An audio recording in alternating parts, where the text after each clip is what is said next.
Welcome to Reddit Stories, where OP's wife lies about him on Reddit and really ends up regretting it. Am I the jerk for not supporting my wife's lies on Reddit? I recently found out that my wife has been posting about me on Reddit. Not just small complaints or vague rants, but full-on stories making me look like a lazy, useless husband who sits around gaming while she works herself to death. None of it is true, and now people in our real lives are starting to see these posts and ask questions. I'm trying to figure out if I'm the one overreacting here. We've been married for 6 years. Both of us work full-time. Our finances are split pretty evenly. We each pay half the rent, utilities, groceries, and we alternate who covers extras like takeout or subscriptions. When it comes to housework, I do most of the cooking and laundry. She usually handles the bathrooms and vacuuming. It's not a perfect 50-50 all the time, but it's close. We've had a few disagreements over the years, but nothing huge. Lately, though, she's been really into Reddit. At first, it seemed harmless. She said it was fun reading relationship posts and advice. Then she started posting. I didn't think anything of it until a mutual friend texted me a link and asked if everything was okay. The post was on r/relationships and it was her. No question. She claimed she was stuck in a marriage with a man who refused to help around the house, never paid bills, and played video games every night while she cried herself to sleep. I thought maybe it was exaggerated venting. I asked her about it and she just laughed it off, said it was anonymous and just a way to let off steam. I told her I didn't love being painted like that, especially when it wasn't true, but I didn't push it. Then it got worse. She kept posting, each time making me sound worse than the last. One post said I hadn't paid rent in months and that she had to pick up the slack. Another claimed I stayed up all night gaming and left dirty dishes everywhere for her to clean up. I work 9 to 5, get up early with her, and I only play video games maybe 3 or 4 hours total in a week. Usually late at night when she's watching her shows or asleep. People in the comments were encouraging her to leave me, saying I was dead weight, a man-child, emotionally neglectful. Some even offered to help her find a lawyer. She kept engaging with them, agreeing and adding more made-up details. A few of her coworkers follow the same subreddits. At a recent gathering, one of them made a weird joke about me ever doing a load of laundry in my life. It was subtle, but it hit hard. I realized people in real life were starting to believe this stuff. I confronted her again, told her it had gone too far. She said it was just her way of coping, that I should support her emotional outlet. I said there's a difference between venting and creating a fictional version of our marriage for attention. She told me I was making it about myself and that it was just Reddit. The final straw was when she posted a cropped screenshot of our texts, claiming that I ignored her all day and left her to handle everything alone. What she didn't include was that she had asked me a question at noon, and I replied during a meeting to say I'd call her in an hour, which I did.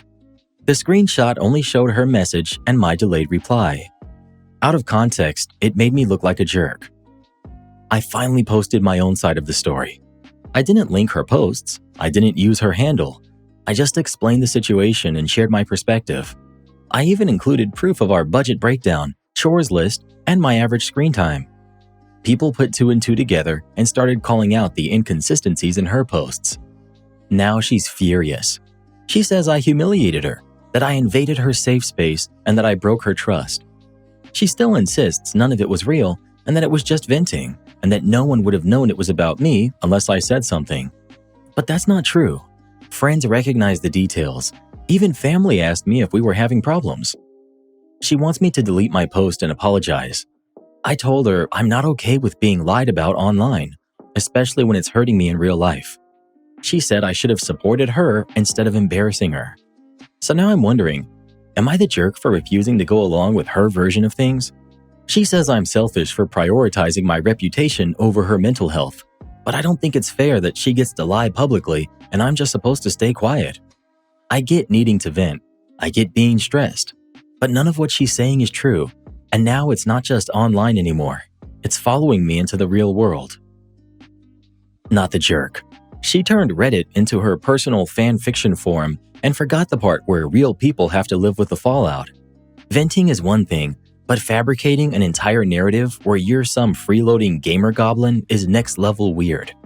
Maybe look into getting her therapy if she's not already. Not the jerk. She's not venting, she's cosplaying as a struggling wife for karma and sympathy points. There's a big difference between blowing off steam and straight up inventing a fake version of your marriage that makes you look like a bum. If her safe space involves throwing you under the bus, then yeah, defending yourself is more than fair. Update.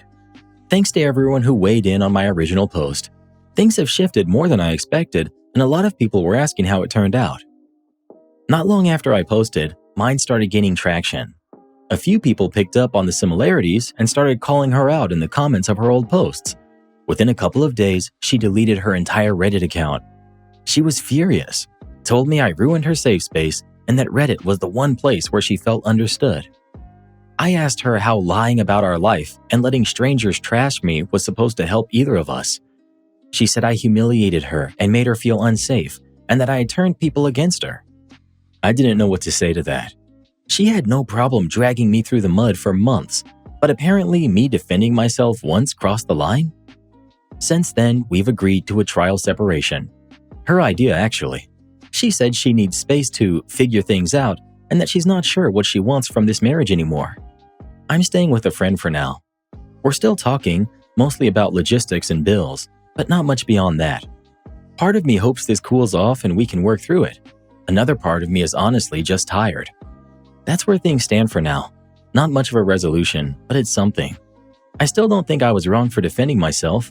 I don't hate her, but I can't keep pretending everything's fine while the internet version of me is being used as a punching bag. OP, your wife needs professional help. What happened with her is actually more common than people think. A lot of people end up rewriting reality online just to get validation or attention, especially when they're feeling lost or stuck. It becomes this feedback loop where the more sympathy they get, the more they lean into the fiction.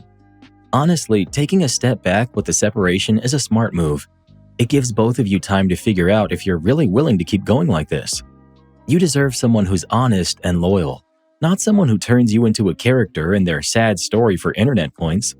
She's clearly looking for something, but instead of facing it head on, she's chasing approval from strangers. That might feel good in the moment, but it's only going to make the situation worse in the long run. She's not grounded in reality, but that doesn't mean that you can't be. Final update. Just wanted to close the loop here. A lot has happened since the last update, and I think it's time to put this chapter to rest. We're officially getting divorced. The paperwork's in, and from what I've heard through mutual friends, my wife's slipping deeper into her own version of reality. A few people have told me she's been telling anyone who will listen that I emotionally abandoned her, that I sabotaged her mental health recovery, and that I've been smearing her online for years. At one point, she even claimed I had a secret second life and that I used her as a cover. None of it's true, obviously. It's like she's building a whole new reality where she's the tragic main character and everyone else is just there to hurt her. As frustrating as that sounds, I honestly feel more free than I have in years. I've realized that for a long time, I was the one carrying her. Not just financially or with chores or in daily logistics, but emotionally too. I thought it was my job to keep her stable, to make sure she felt heard and validated, even when it meant putting myself second over and over again. But letting go has made me see things clearly. By releasing her, I'm not punishing her. I'm giving her space to walk her own path, whatever that looks like, without pulling me into it with her. I put up with the chaos for too long, and I never deserved it. I'm not perfect, but I know now that I wasn't the villain she made me out to be. I've been seeing a therapist lately, and they helped me understand that I'd been locked in this caretaker role for years. I truly believed her well-being was my responsibility, but it's not. You don't have to keep playing a role that's destroying you. You get to choose peace. You get to walk away from the drama, not out of spite, but because you love yourself enough to stop letting someone else's spiral become your burden too. Recently, she started reaching out again, told me she was sorry, said she had been struggling and that she wouldn't do it again. She asked if we could talk. I told her I needed time to think. For a minute, I did. I woke up one morning feeling decent, and I actually considered inviting her out for coffee to talk face to face. But then something just told me to open Reddit and scroll through r/relationships. I wish that was a joke, but it really happened like that. Right there on the front page was a post that sounded eerily familiar. I opened it, and yep, it was her again. Same tired lies. She painted me as a cold, cruel husband who manipulated her online, lied to Reddit to ruin her life, and was now divorcing her because I hated seeing her heal. She made herself look like some brave survivor, while I was once again cast as the heartless villain. I took a screenshot and sent it to her. A few minutes later, the post was gone and the account was deleted. She messaged me back saying she didn't know what I was talking about and that she couldn't even find the post. I didn't respond. I didn't need to. I wasn't even angry. That post was the closure I didn't know I was waiting for. It felt like the universe stepped in and said, "Nope, not this time. Keep walking." So I will. This will be the final update. I don't know what happens next exactly, but I do know this. I'm following through with the divorce, and I'm not giving her another chance. I've already wasted too much time waiting for her to become someone she was never willing to be. This time, I choose me. Fellow divorcee here, I'm really proud of you. I've been through something similar, and I know how hard it is to walk away, especially when you've been made to believe someone else's chaos is your responsibility. One day you'll look back at this whole experience and realize it was never about Reddit posts or online validation. This was a lesson in disguise, something bigger pulling you toward a deeper clarity. That's one of the most amazing things about life that most people never realize. It's literally guided. Nothing happens by chance. The more we're pulled into awareness, the more everything starts to make sense. Infinite paths open up depending on where we place our attention, and sometimes, when we're too deep in the noise, something beyond us steps in and shifts our view just enough to see the truth. You're not just closing a chapter. You're stepping into a version of yourself that trusts peace, not just survival. And that opens up doors that weren't there before. So excited for your future. Lying about someone online isn't harmless. It's character assassination with a smiley face. Yep, it's all fun and karma until someone's real life gets wrecked. The truth matters. When you twist it for sympathy, you're not venting, you're weaponizing. And sooner or later, that weapon turns back on you. It's almost like every choice that we make is a little seed that we're planting, and eventually they all grow. So the question is, what kind of garden are you growing? Reminds me of one of my favorite Mr. Rogers songs called The Garden of Your Mind. All you have to do is think, and they'll grow. I think my boyfriend is lying about being in medical school. I, 26 female, have been dating Sam, 31 male, for about 4 months now. We met online and we hit it off. On our first week of talking, he said he was going to be a doctor. He said he had tried medical school overseas years ago, took a break, then got into a better program here. I believed him. See, he had old photos from a campus abroad and a picture in scrubs that looked real enough. For the first 2 months, we saw each other on weekends. He worked full-time at an office and said he kept up with lectures by watching recordings. He never seemed stressed and always had time to hang out. It felt nice at first. No drama, no late-night study sessions. It was going pretty great, and I didn't think much of it. The small things did start to stack up, though. I spent time at his place and never saw a textbook. No notes, no flashcards, no handouts on his desk either. Nothing school-related on his laptop. He let me use his desktop computer as well, and the browser history was streaming sites, sports, and shopping. I've been a student. My laptop used to look like a cluttered desk. His looked like a weekend. He said his program was one of the hard ones. I have a friend, Jason, who finished at the same school. Jason did not stop studying for 2 years straight. He said nobody in his class could keep a full-time job. Sam worked 40 hours a week, and I've never once seen him study. I asked how he balanced it, and he said he was a good test taker, and he didn't need to study. That answer set wrong with me. The moment that shook me was at dinner. We were talking about random facts, and he said the human ear has 30-something bones. High school taught me there are 3, so I said so. He said I should trust him since he's a medical student. I looked it up on my phone at the table and showed him. He went quiet and looked annoyed. Then I asked how many bones are in the body. He got that one wrong too. It wasn't a gotcha game for me. I just wanted the truth. That was the moment that everything started to make sense. After that, I started to test the edges without being loud about it. One time, I asked if I could sit in the back of a class. He said his school doesn't allow guests. The next week, I asked if we could meet for lunch on campus. He said you need a student ID to get past the gate because security there was super strict. I asked if I could see his ID. He said he lost it and would get a new one when classes start. Later, I asked for a selfie in a white coat. He said he didn't like how he looked in it. He sends me selfies in every other outfit, though. That answer felt like a stall.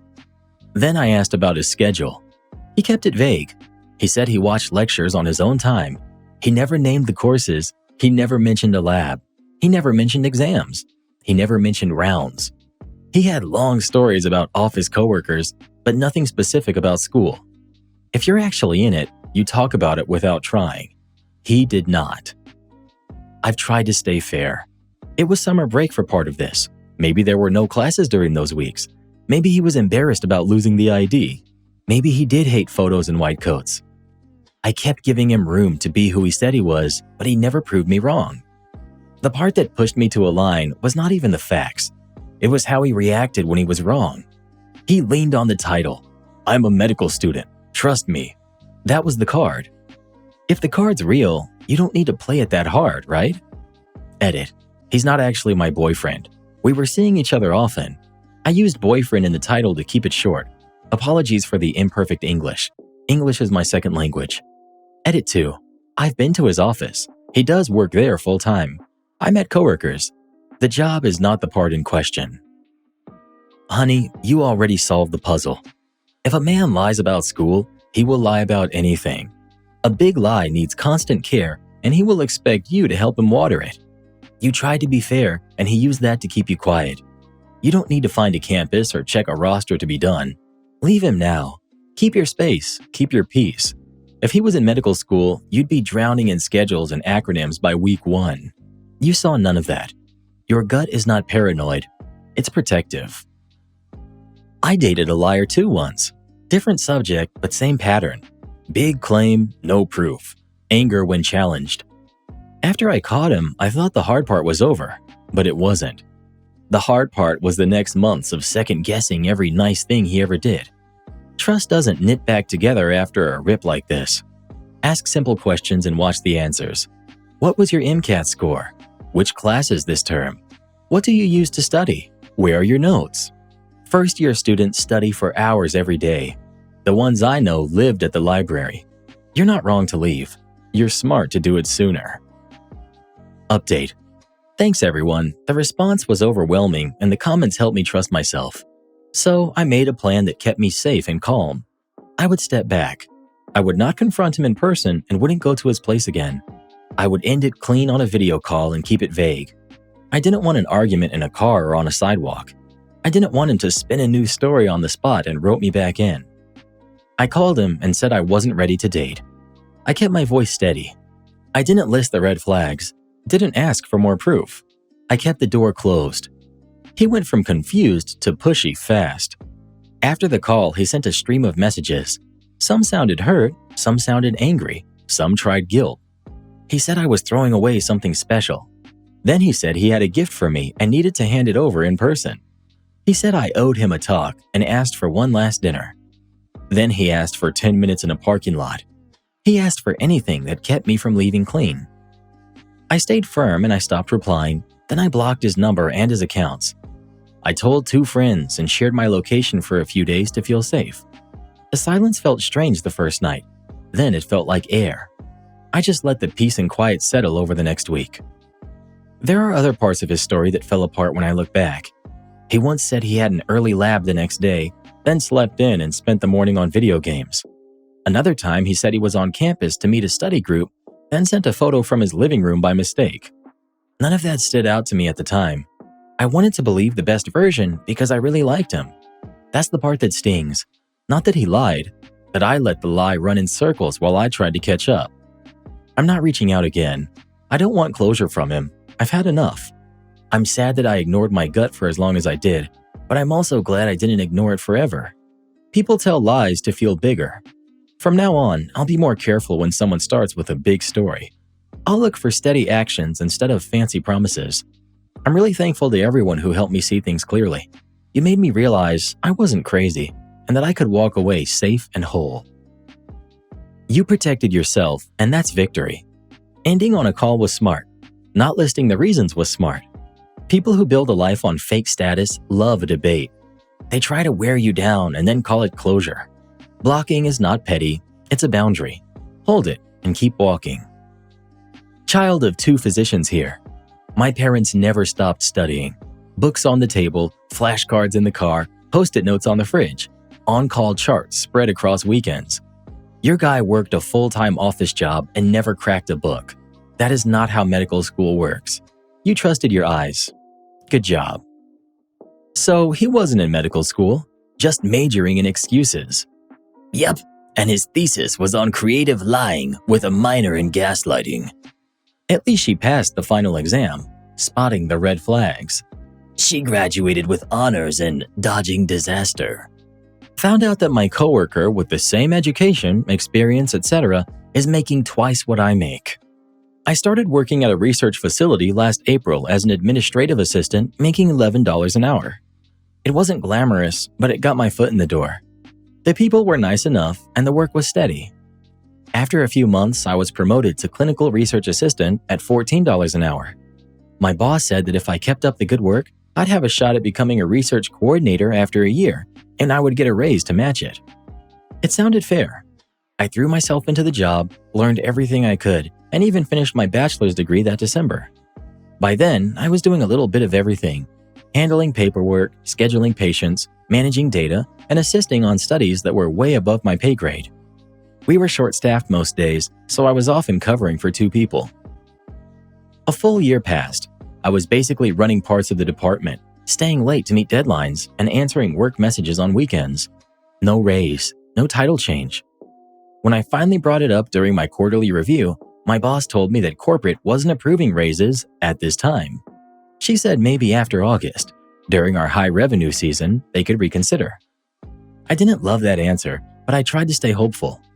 Then came yesterday. One of my coworkers, who joined 6 months after me, pulled me aside during lunch. She was venting about how expensive rent had gotten, then casually mentioned her hourly rate, $24 an hour. I froze. She and I had the exact same job title, degree, and workload. We both handled the same projects. She wasn't bragging, she just assumed that I was being paid something close to that.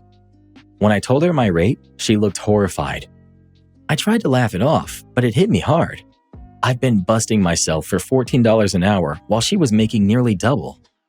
The worst part was knowing how strict my boss was about never discussing pay. She'd even lectured the team once about how comparing salaries could create unnecessary tension. I used to agree, but now that I knew, I couldn't unknow it. I didn't even ask my coworker about her pay. She volunteered the info, and honestly, I'm glad she did. It opened my eyes. So now I'm stuck. I've never had to bring up wages before. I don't want to get my coworker in trouble, but I can't shake how unfair this feels. I do twice the work, have a degree, and I've been here for longer. Yet I'm paid like a part-time intern. Do I confront my boss about it? Do I find another job? I'm just trying to figure out how to stand up for myself without completely burning a bridge. If you were told corporate isn't approving raises, that's your cue to start job hunting. You're already doing the work of 2 coordinators for 1 paycheck, and your boss is hiding behind corporate policy, while someone else with the same role makes nearly double. That's not policy, that's exploitation. Also, you're allowed to discuss pay with coworkers. The only people who say you can't are the ones who benefit from keeping you quiet. Look at it this way. Your company has already shown you how much they value your loyalty. You've given them a year of extra labor for free. Time to give that effort to someone who deserves it. I'm a hiring manager. Your boss failed you. A good manager doesn't make vague promises and disappear when it's time to deliver. They advocate for their people. They communicate pay structures clearly and follow through.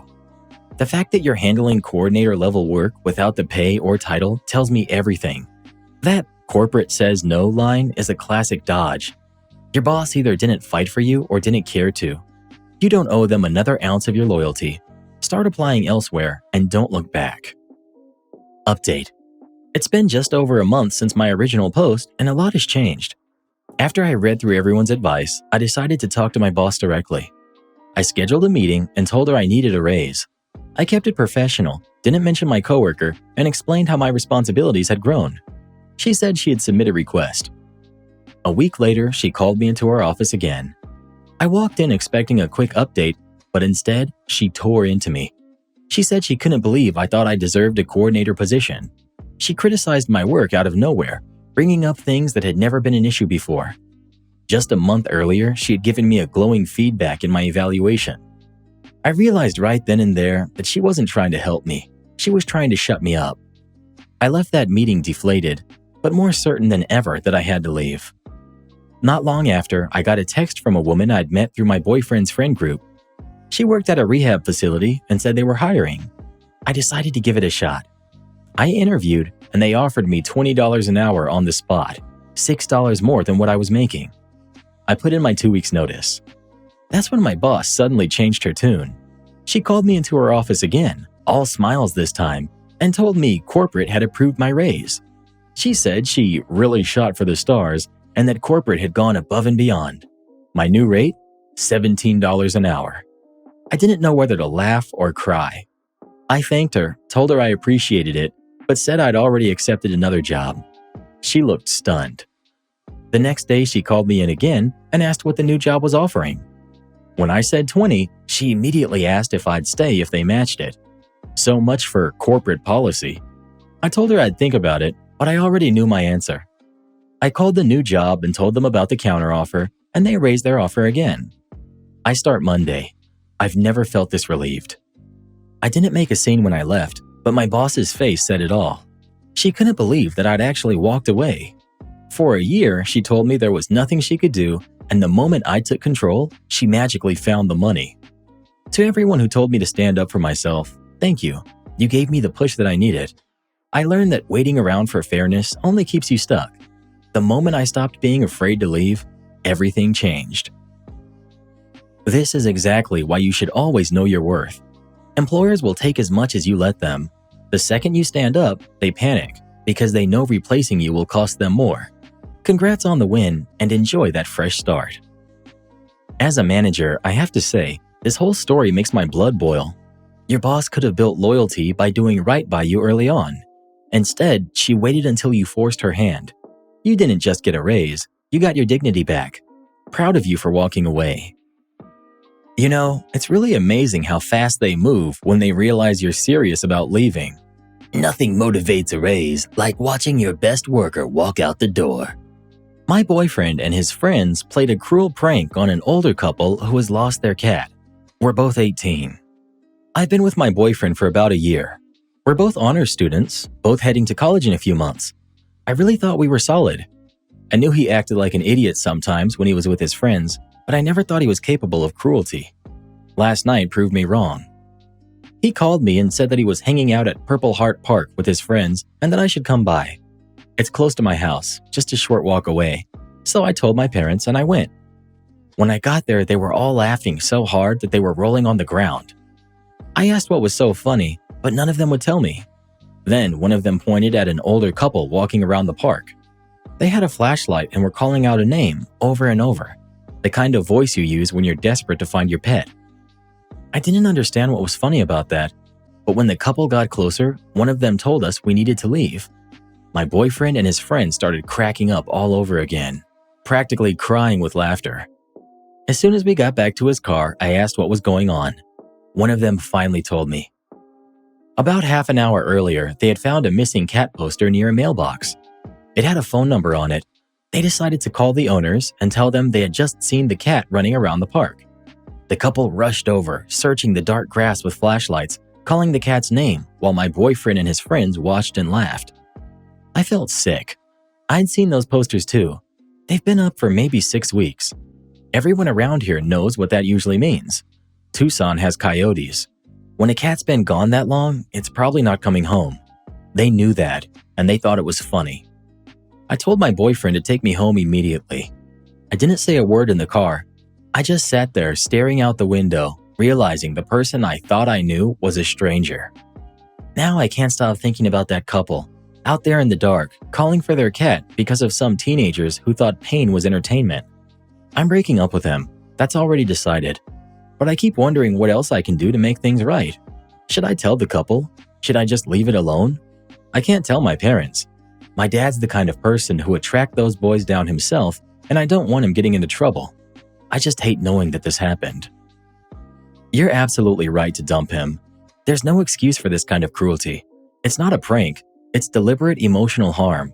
Laughing while watching someone search for their lost pet is inhuman.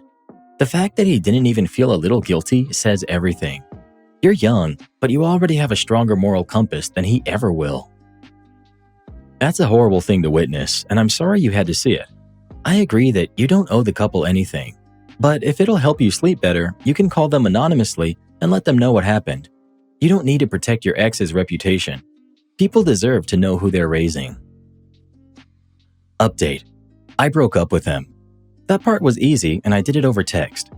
He said after a year together, he deserved better than a text breakup. I said after what I saw him do on Saturday night, he didn't deserve a conversation. He tried to defend himself, said it wasn't his idea, that it was his friend's prank and he just went along. I said that maybe it wasn't his idea, but I saw him laughing just as hard as his friends, and that was enough for me. Since then, he's been acting like a victim at school, trying to make me out to be dramatic. But word got around about what happened. Once people realized who he was with that night, nobody was buying his story. That part's been satisfying, but the thing that was haunting me the most was the couple. I couldn't stop thinking about them wandering that park. I knew their poster. It was taped to the side of our mailbox. I'd seen it every day for weeks. I kept wondering if I should call them. I didn't want to hurt them again, but I also didn't want them clinging to false hope. I imagined what it would feel like if someone played that kind of prank on my parents, if it were our dogs. After thinking it over all day, I decided to call. When the woman answered, I told her I had some information about their missing cat. She gasped a little, and I thought, here it comes. This is going to be awful. But before I could explain, she cut me off and said something that made me cry. She said they had just gotten a call that morning from animal control. Their cat had been found. Someone turned it in. It was chipped, and they had just brought it home. I could hear how happy she was. I told her I was so glad to hear it, and I hung up before I lost it completely. So yeah, I didn't have to tell her what really happened. The cat was safe. My idiot ex is out of my life, and I learned a really hard but important lesson about what kind of people I want around me. The fact that your ex tried to shift the blame is classic. You didn't just dodge a bad boyfriend. You dodged a future man who'd justify anything if it kept him comfortable. Stay strong and keep choosing empathy. As someone who lost a cat once, I cried reading this. That kind of prank would have destroyed me. You did exactly what a good person does. You made sure the truth wouldn't hurt them more. I hope these boys eventually realize what they did, but even if they don't, you already showed them what humanity looks like. Some people laugh at others' pain until life gives them a mirror. And in that mirror, he saw exactly what kind of person he'd become. Not a prankster, just a coward with bad company. Meanwhile, she did the hardest thing, walked away, kept her compassion, and even tried to make things right. The couple got their cat back, and she got her peace. The universe really does fix what people try to break. Am I the jerk for refusing to cook after my boyfriend tried to critique my cooking with a literal PowerPoint presentation? Plus final update. So this happened a few days ago, and I'm still trying to process it. For context, I, 28 female, have been with my boyfriend who's 30 for about 2 years. We live together, and I've always done most of the cooking because I genuinely enjoy it, and he claims he can't even boil water without setting off the smoke alarm. The other night, I made one of our favorite meals, and while we were eating, he got a weird smirk on his face. He then says, "You know, I've been taking notes." I laughed, thinking he was joking, but then he said, "No, really, I made a presentation." I still thought it was a joke until he got up, connected his laptop to the TV, and opened a PowerPoint titled, "Improving Our Home Dining Experience." I was in disbelief as he went slide by slide critiquing my dishes. Slide 1, too much garlic. Slide 2, pasta consistency. Slide 3, more salt, less sauce. The kicker was slide 8, which was just a photo of Gordon Ramsay facepalming with the caption, "What he'd think." I was stunned. I told him if he had such detailed opinions, he should cook himself. He tried to backtrack, saying it was all in good fun and that he was just trying to help, but I wasn't laughing. I haven't cooked since, and now he's been living off cereal and takeout. He's sulking, saying I'm overreacting and ruining the joke. So Reddit, Am I the jerk for refusing to cook after my boyfriend presented me with a PowerPoint critique of my cooking? Update. After reading your comments and taking some time to process this, I decided our relationship needed a serious talk. I sat him down to discuss how his presentation came across as not just unfunny, but pretty disrespectful. You know, typical mature relationship stuff. Well, what does he do? He smirks and goes, "Oh, I was prepared for this." He actually grabs his laptop, connects it to the TV again, and presents me with another PowerPoint titled, "How to Take a Joke, a Comprehensive Guide." Yes, folks, he made a whole slideshow explaining why I needed to learn how to chill out and appreciate humor. Slide 1 featured a meme of a clown putting on makeup with my name plastered over it. Slide 2, a bullet point list titled, "Why Your Overreaction is Hilarious." Slide 3 was titled, "How I'm Clearly the Comedian in This Relationship." At this point, I was too stunned to speak, but then he pulled out slide 6, things you can do while not cooking because you're mad. The audacity, right? As if he really thought he'd win me over with this next level presentation. Spoiler alert, he didn't. So I did what any rational, PowerPoint-loving person would do. I made my own. I stayed up all night crafting a presentation called "Why It's Time to Move On, a Farewell Guide." It had everything: flowcharts mapping his incompetence in the kitchen, pie charts illustrating my happiness before and after the great presentation debacle, and my personal favorite, slide 9, a gif of Gordon Ramsay yelling, "Get out." This morning, I sat him down and went through my PowerPoint with the same energy he had given me. His reaction was priceless. He started with that same smirk, but lost it somewhere around slide 4, top 10 reasons you're moving out today. By the time I got to the resources for finding your own apartment slide, he was packing a bag. Now, before anyone worries, yes, he did actually leave. And no, I didn't even have to threaten him with slide 12, which was just a photo of me blocking the Wi-Fi router. So yeah, we broke up, and I'm single, happy, and cooking meals for myself without any critique except my cat's judgmental stare. And to those who said I should make a breakup PowerPoint, just know your wish has been fulfilled. I still can't believe how all of this went down over the course of one single weekend, but I now feel pretty good about myself. Thanks for all your comments and support. Oh, and fun fact, some of you are right. He actually is a business consultant, so making PowerPoint presentations is quite literally his day job. I guess he took bringing work home to a whole new, unwelcome level. I'm contemplating divorcing my perfect husband over pants. We got married quite young, and it's been 20 years since. He's a good dad to my daughter from a previous relationship, and we're raising our younger son together. He's supportive, he cooks, he cleans, and he takes care of our home. He even makes time to date me, which I appreciate. The one issue that's persisted over the years is his temper. If something doesn't go as planned, or if he's irritated, he'll start yelling, not directed at anyone in particular, more like shouting into the void, if you get my meaning. And just as quickly as it happens, it usually passes. When I was younger, I could tolerate it and brush it off, but now it's really starting to bother me. None of us are perfect, and I used to have a bit of a temper myself, but with time, I've learned to think before I act and to handle my emotions differently. Recently, my closest brother lost his battle with cancer. On the day of the funeral, things started off on the wrong foot. My daughter and I were almost ready to leave when my husband decided to get in the shower. I figured it would be quick. He's a guy after all, and usually doesn't take very long. But then he noticed his jacket was wrinkled and tried to use the steamer, which didn't work. He started yelling at it, getting frustrated, so I went and ironed it for him. He was supposed to drive, but then he couldn't find his keys or his hat and gloves, leading to more shouting. When we finally got into the car, I realized he was wearing dark blue jeans instead of a black suit. I pointed out that my mom would be upset if her son-in-law showed up to the funeral not dressed properly. That set him off again. He stormed back into the house, yelling, and returned wearing pants he complained didn't fit him. At that point, I decided to drive instead. I was exhausted by his antics already. As we were leaving, he realized he'd forgotten his wallet, so he got out of the car and stomped back into the house again. When we finally made it to town to pick up the flowers, we were already 20 minutes late. While walking into the shop, he suddenly turned around, looked me in the eye, and hissed that he'd rather split up than ever wear uncomfortable clothes for anyone else's sake again. I was stunned. The funeral was a blur after that, and I don't know if I cried more for the loss of my brother or the loss of my husband. Now I feel numb. I can't see a way forward. I understand that he may have been grieving too, but I feel like he crossed a line, and I'm not sure I can forgive him for how he acted that day. He hasn't said a word about it. No apologies, no explanation, no checking in to see how I'm doing. He's just ignoring the fact that, for the first time ever, he threatened to divorce me over a pair of pants. Edit. This situation has escalated more than I could have imagined. To clarify, no, he's never mistreated us. He doesn't insult us during his outbursts. It's just a way of coping with difficult situations. His response is to shut down, which doesn't help either.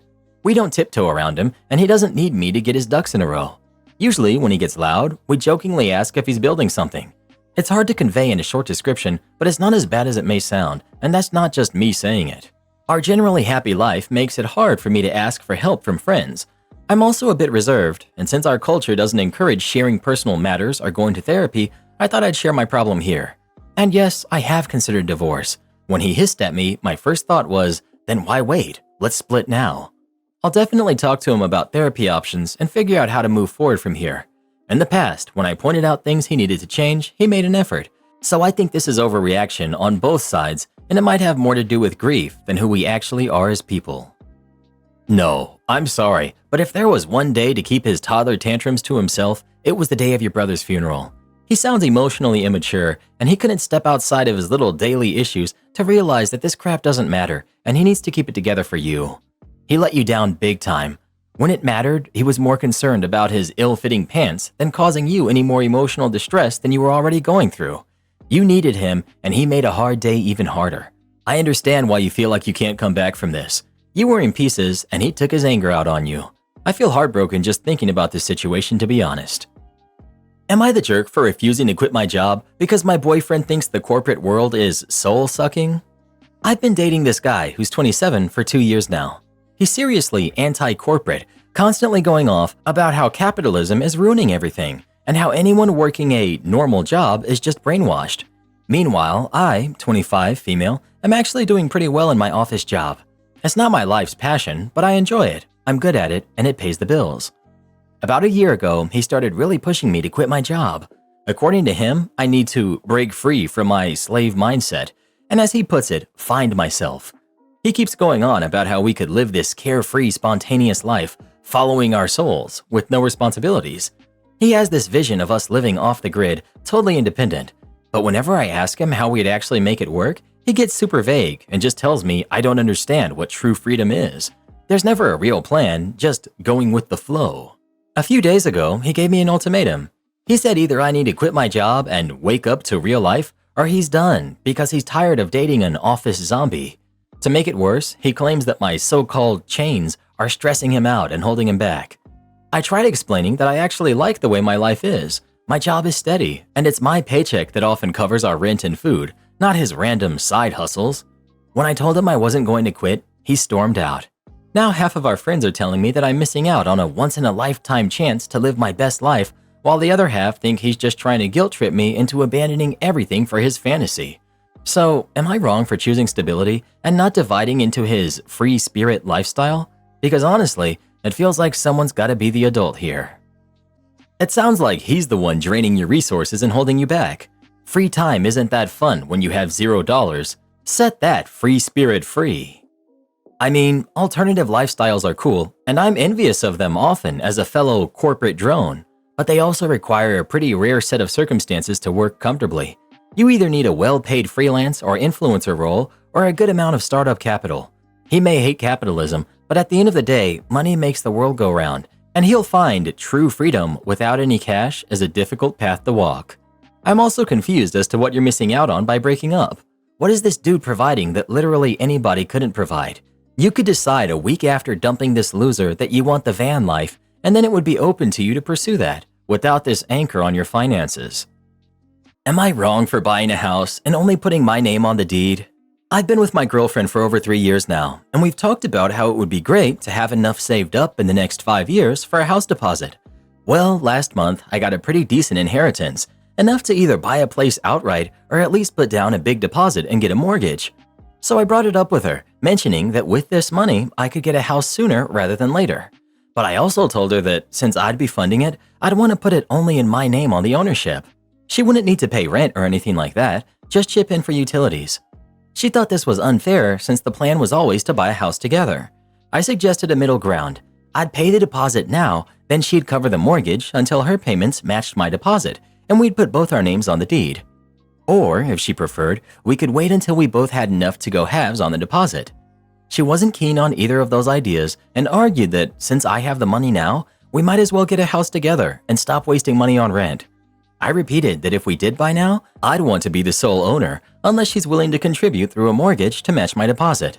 But she still felt that it should be both of us on the deed, regardless of who's putting in the cash up front. I pointed out that I'd offered several options where we'd both eventually own it, but she seems to just expect a straight-up joint ownership without having to put any money in up front herself. Am I wrong for buying a house and only putting my name on the deed? You're the jerk. My boyfriend and I planned to buy a house together, and he ended up pulling this same stunt, deciding eventually that he wanted it in his name because he was the one making the down payment. Long story short, I'm no longer with him. If you're committed to me and we plan to buy a house together, my name deserves to be on that house. By not putting my name on it, you're basically saying that you want the option to throw me away whenever you feel like it. Sorry, but I deserve more than that. If you're not serious about your relationship, then just let her be free to go find someone who will be glad to put her name on the house, because you seriously sound like you have commitment issues. No jerks here. This seems like more of a relationship issue than a financial issue. Sounds to me like she wants the commitment. Maybe she's thinking that if you're not willing to put her name on the house, then you're keeping her at a certain distance. 3 years in, marriage could be on her mind, and that could be influencing this decision. That's a tricky topic to address.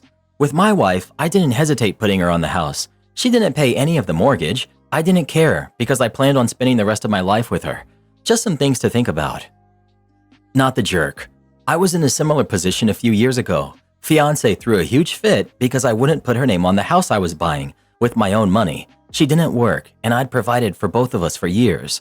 It was a nightmare getting her to leave once I caught her cheating and finally had enough. She told me she wouldn't leave and I'd have to call the police if I wanted her gone. They weren't much help. I still had to legally evict her, which took months, and during that time I had to deal with her daily tantrums, her breaking stuff, throwing things at me, etc. Police never took any of my calls seriously since I'm a big dude and she was very petite. They literally laughed when they got here, thinking it was funny. I never did any of that to her, but you know they wouldn't have been laughing if I had. Eventually she was gone, thank God, but if I had put her name on the house, like she had tried to force me to, I would have had to sell it and give her half of the money.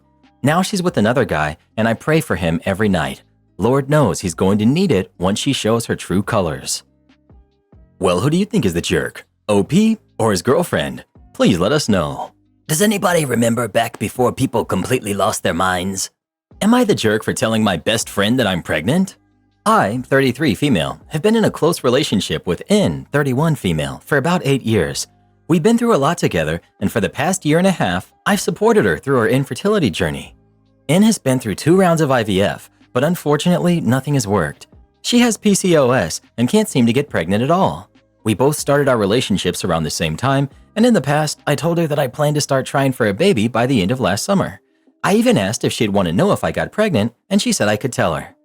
A couple of months ago, her second round of IVF failed, and understandably, she was devastated. She told me she didn't want to discuss pregnancies when we met, so we didn't.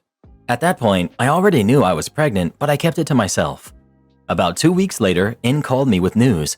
Doctors had identified a possible cause for why IVF wasn't working for her, and she had started treatment with plans to try again in a month. I was thrilled for her, and we scheduled a time to meet up in about 10 days. Since she was the one to bring up the topic again, I decided I would tell her about my pregnancy during our meetup. I was already 10 weeks along, and with a public announcement coming soon, I wanted her to hear it directly from me.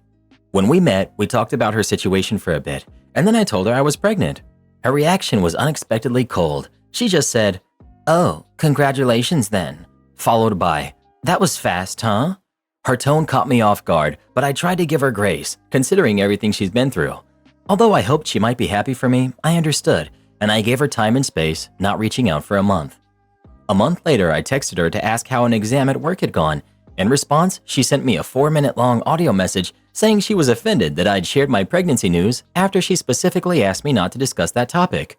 She also said she didn't want to hear about it from me or see me for a while. Her message was a shock. I explained that since she had brought up her treatment again, I assumed she was optimistic and would be able to share in my happiness. I was hurt that she seemed to be deciding when and how we could be friends. That was a month ago, and we haven't spoken since. I think about her often and worry about how she's doing, but I'm also hurt that she doesn't want to be part of my life or my babies. If she does decide to reach out again, I'm not sure if resuming our friendship would be healthy. So, am I the jerk? Additional info. We didn't meet just to talk about her treatment. We had set up the meetup earlier since we were both on summer holiday and couldn't meet before. When we get together, we usually talk about everything going on in our lives. At that time, she was not undergoing an IVF treatment. Doctors had found an infection in her uterus, which they thought might be preventing her embryos from implanting, and she was being treated for it with antibiotics.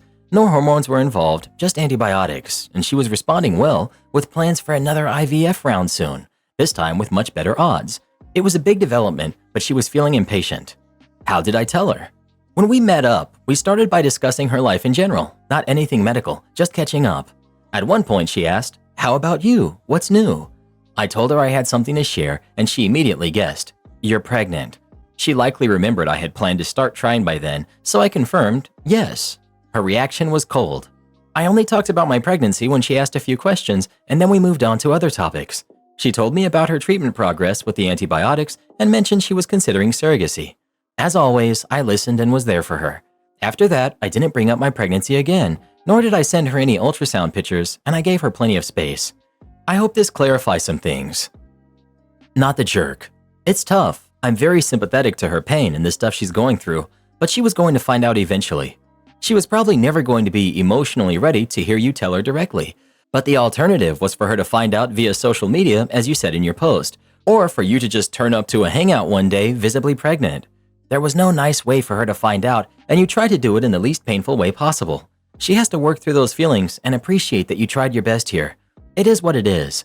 It's not her fault that she can't get pregnant naturally, obviously, but she can't spend the rest of her life resenting people who do get pregnant, or at least if she does, privately resent it.